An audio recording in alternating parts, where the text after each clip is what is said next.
Expedia and Visit Scotland invite you to come experience the beauty that awaits in Scotland. The sweep of wild coastlines, quiet lochs, and untamed landscapes. Fresh cuisine that feels rooted in the land. Come experience the kind of stillness that stays with you long after you leave. Plan your Scottish escape today at expedia.com/Visit Scotland.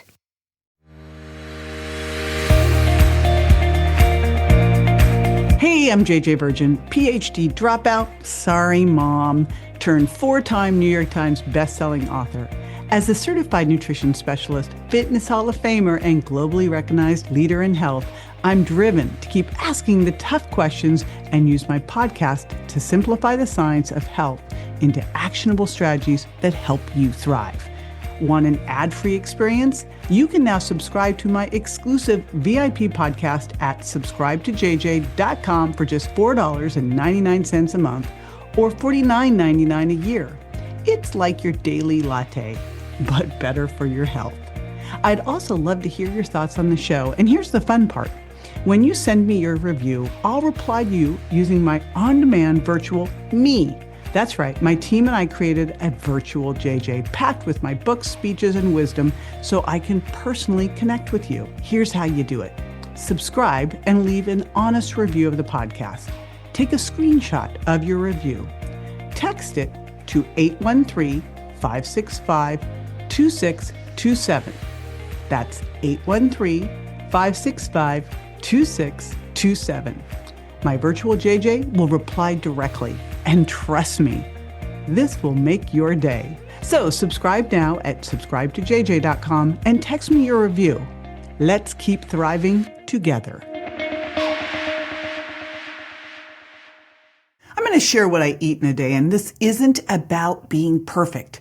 It's about being consistent, having great strategy, and knowing what works for your body. So today I'm going to walk you through what I actually eat from morning to night and why each choice matters. Plus, I'll include my supplements. So first up, my morning routine. I start my day with focus and purpose. And the first thing I put in my body is not food. It is coffee, one of my favorite health foods of all. And you might go, wait a minute, coffee is a health food? What are you talking about, JJ? The reality is coffee, if you're getting clean coffee, I tend to lean towards purity coffee, is mold-free, mold mycotoxin-free, pesticide-free. So get good, clean coffee. Then, of course, I also take my thyroid medication, my WP thyroid, and my T3, because when I tested my thyroid, just doing the WP thyroid wasn't enough. I needed to have actually a little T3 boost as well. This is why you definitely want to be working with a very comprehensive thyroid doctor. So that's the first part. I like to wait a little while before I eat, and generally I eat about 90 minutes to 2 hours after waking up in the morning. And my favorite thing to do, of course, is a loaded protein smoothie, but it's not what I only do. In my loaded protein smoothie, so I don't turn this into a milkshake, and this is really important, I am doing things to support a good metabolism and support muscle mass, of course. And what I like to do is take my plant-based collagen, or my plant-based protein. So I have protein powders that I have formulated through my company, Reignite Wellness. And so what I put into my smoothie is some of my plant-based protein powder, some of my bone broth protein powder. I add in collagen as well. Even though bone broth's got a lot of collagen, it's not the same as taking collagen peptides. Then I like to throw in some of my extra fiber along with freshly ground flax or chia, because I want to get those omega-3s from that as well as the fiber. And then a little bit of some kind of fruit. And generally for me, what I really like to use is a slightly green banana. What I do is I get these and I freeze them before they have a chance to really ripen, because when they're not as ripe, they are richer in resistant starch. Name that because it resists digestion, helps make butyric acid, which helps you burn fat. So that's my loaded smoothie. Now, if I'm not doing that, and sometimes this is what I like to do on the road, I will have my yogurt option. And my yogurt option, and by the way, I forgot something super duper important, that I also put into that smoothie, and it is something called Yoked by Myos. I recently found this and now I'm obsessed. I will admit it. So this is something called fortitropin. It's fertilized egg yolk protein. And what they found in research is in 3 weeks, you increased your muscle protein synthesis by 18%. Now, I've been working out forever, literally since I was 16, lifting weights. Trying to put on muscle is really hard. And I got a 2.5-pound fat-free mass increase in 2 months adding this in. So I add this into my smoothie every day as well, or my yogurt. Now, if I'm doing a yogurt, here's what I do. I like to do Greek-style plain non-fat yogurt, not any fat in it at all, because I'm going to add some fat with either the flax or the chia or maybe some walnuts. So what I do is I take yogurt, I will stir in a little collagen, a little protein powder to pump it up a little bit and also to give it some flavor. And then I will add in a little bit of a seed like a chia or flax. And then I have my little favorite thing. There's a product called Catalina Crunch. Now, personally, in my old life, they used to call me Poppy because of the amount of Pop-Tarts I ate. But what really I ate was a lot of Pop-Tarts and Captain Crunch. I used to love cereal growing up. So when I found Catalina Crunch, I was super excited because it is a high protein, high fiber cereal. So what I do is I'll put a little bit of that. I might sprinkle a little bit on top of my smoothie or sprinkle a little bit on top of my yogurt to add in fiber and to add in a little bit more protein. So that's how I make my yogurt, which I adore. So it's one of those two things, always using some protein powder and collagen and that yoked that I was talking about, the yoked fortitropin product. Now, alongside that, I take supplements. And in the morning, I'm taking my Timeline Mitapure, and that is a product that increases urolithin A production, which is a postbiotic that triggers mitophagy, which means it's helping your mitochondria regenerate, which is super important because that's a big thing that happens as we age. I use NAD Plus from Qualia. That's another one, like our NAD levels plummet. They drop, I think, like 50% as we age. So I take that. Take that one in the morning because if you take that in the evening, you will not be happy with yourself. I also take my joint formula from Qualia Health, vitamin D3 with K2 and my fish oil. And then go into the gym, and I also take my foundational dose of my Sheatine. And Sheatine is my creatine HCl magnesium taurine product. I like to eat about 90 minutes after waking up to 2 hours and then go to the gym about an hour later. That's my perfect life when things work perfectly, which is, I don't know, 25% of the time. But this is what I always take to the gym, whether it's first thing in the morning, in the afternoon. I take my big bottle, my 64-ounce bottle, and I put in the following. I put in a little bit of my Sheatine, so a scoop of Sheatine, sometimes 2 if I'm sleep deprived or, had jet lag or whatever. I put in a scoop of my Electro Replenish electrolyte drink and a scoop of my essential amino acid power powder. I especially do that if I'm training fasted.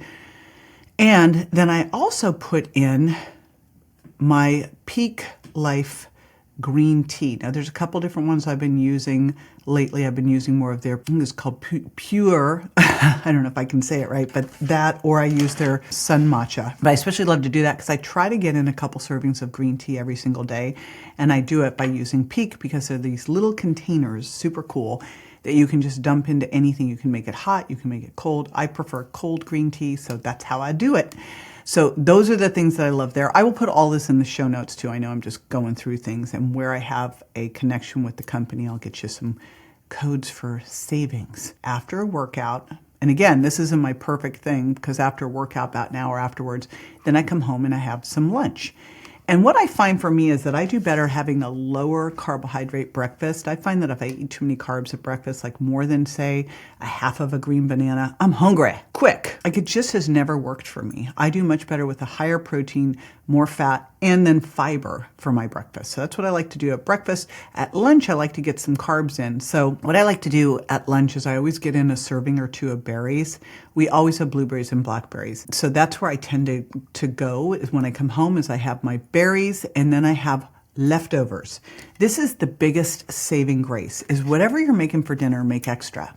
So case in point, I just had some cauliflower rice with mushrooms and chicken for lunch with some blueberries and blackberries because we had it left over from the day before. And so that's generally my thing, is leftover protein, maybe with some salad, or ideally we've got leftover vegetables as well, and I just make that all for lunch. If that is not the case, if we ate it all, then the other thing that's always in reserve is to do an egg and egg white scramble. And I say egg and egg white because if you just do eggs, you will push way too high on the fat and calories before you get to the protein you need. One egg is about 7 grams of protein.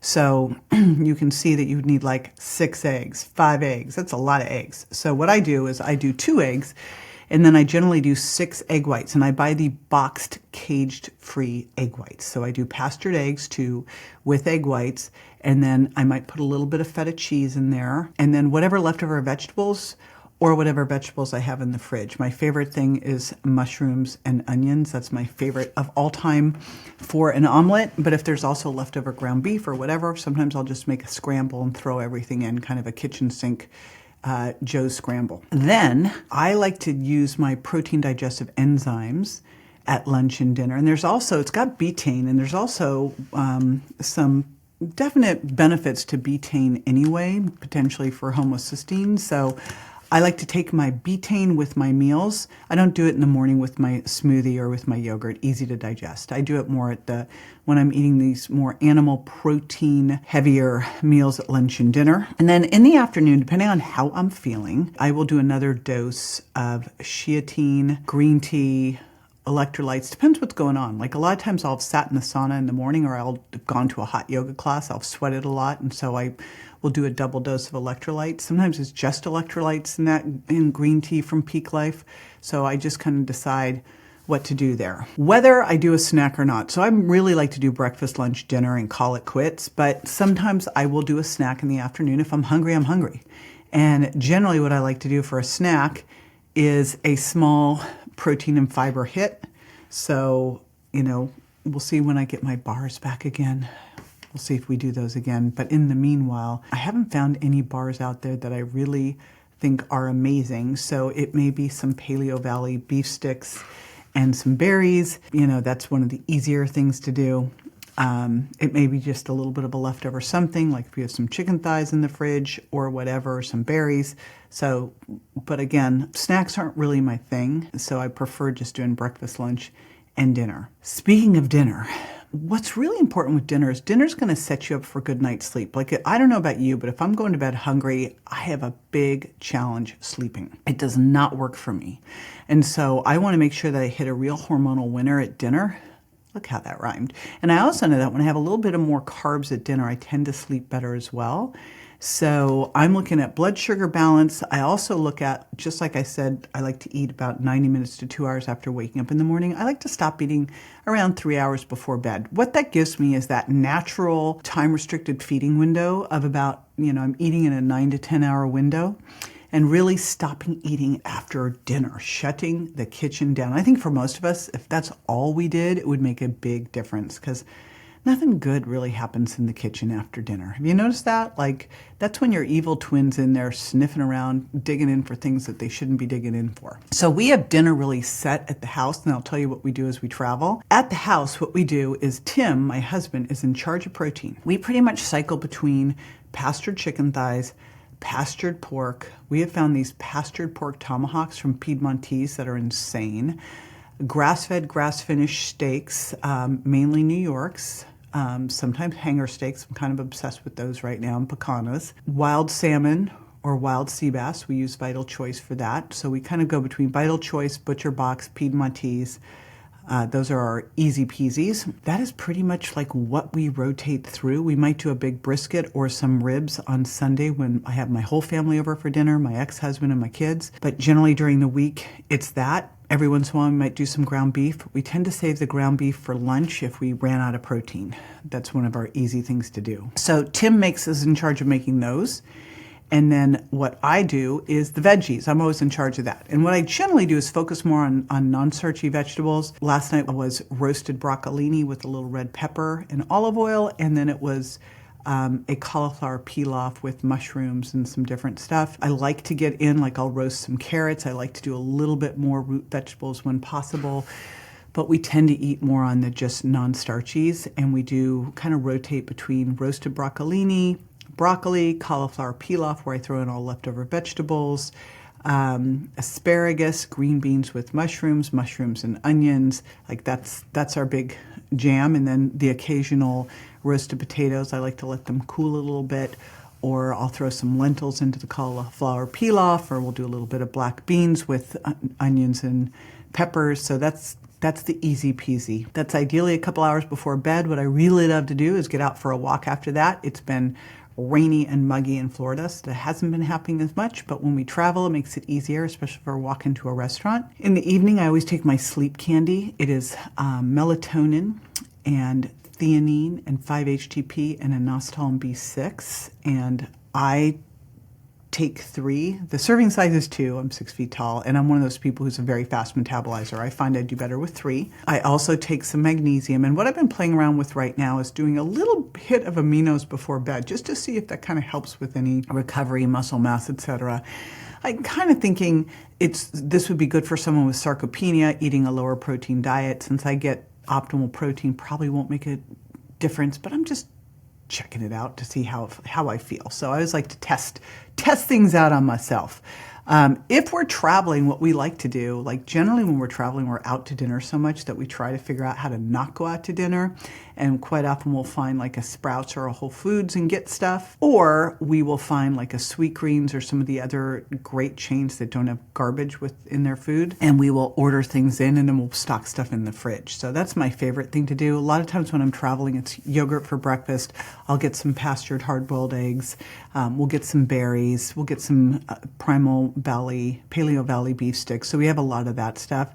And then we'll order things for dinner that we can have around as well. Basically, I travel about 70% of the time. So how I live on the road is how I live at home. It's the same thing. I just travel with all these things I'm talking about here. It just makes it easier. Big thing here is you can see that this routine travels with me wherever I go, and I've really kind of honed in which supplements are really making a difference for me over time. As I've been really focusing on muscle health and metabolic health, it's come down to, Qualia's joint health, huge for me. And then, and I do their senolytic also every month. And their NAD for the energy and mitochondria support. Of course, Timeline's MitoPure, that yoked fortitropin for muscle mass, my collagen, my sheatine for the creatine, HCl, magnesium, and taurine is a better form of creatine that is 7 times more bioavailable than monohydrate. And so you don't need to use anywhere near the same amount, which is super cool. And then, of course, the basics, magnesium. That's why I put it in the sheatine, because most of us need way more than we're getting. Magnesium and electrolytes and D3K2 and fish oil. So that's what I'm really, really focused on. I have created a supplement guide, so we will link to that in the show notes. And I have a Facebook group, where we do a lot of cool stuff. So I tend to go in there live when I'm not traveling every week. Depends on how much I'm traveling. So I go in there and do Ask Me Anythings in there. We do special deals in there. We link to all our guides in there. So I'd highly recommend checking out our Facebook group. It's the JJ Virgin Lifestyle Group. And I'd love to hear from you. What are you doing? Like, what fuels you daily? What are the key things that you make sure you incorporate in your diet? As you can see, I'm incorporating my optimal amount of protein for me, plus the 30 plus different types of plants each week, and lots of hydration, the key things along with supplements. What are you doing? Love to hear from you, and make sure you subscribe. Be sure to join me next time for more tools, tips, and techniques you can use to look and feel your best and be built to last. Would you prefer an ad-free experience? Join my VIP podcast at subscribetojj.com for just $4.99 a month or $49.99 a year to unlock uninterrupted ad-free access to all the episodes and insights you love. Also, I'd love to connect with you and hear your thoughts on the podcast. Here's how. First, subscribe to the podcast and leave an honest review. Second, take a screenshot of your review. And third, text it to 813-565-2627. That's 813-565-2627. When you do, I'll reply using my brand new Virtual JJ. It's my on-demand virtual self built from my books, talks, and years of experience so I can interact with you directly. You'll make my day, and I can't wait to hear from you. Thanks for tuning in, and I'll catch you on the next episode. Hey, JJ here, and just a reminder that the Well Beyond 40 podcast offers health, wellness, fitness, and nutritional information that's designed for educational and entertainment purposes only. You should not rely on this information as a substitute for, nor does it replace professional medical advice, diagnosis, or treatment. If you have any concerns or questions about your health, you should always consult with a physician or other healthcare professional. Make sure that you do not disregard, avoid, or delay obtaining medical or health-related advice from your healthcare professional because of something you may have heard on the show or read in our show notes. The use of any information provided on the show is solely at your own risk.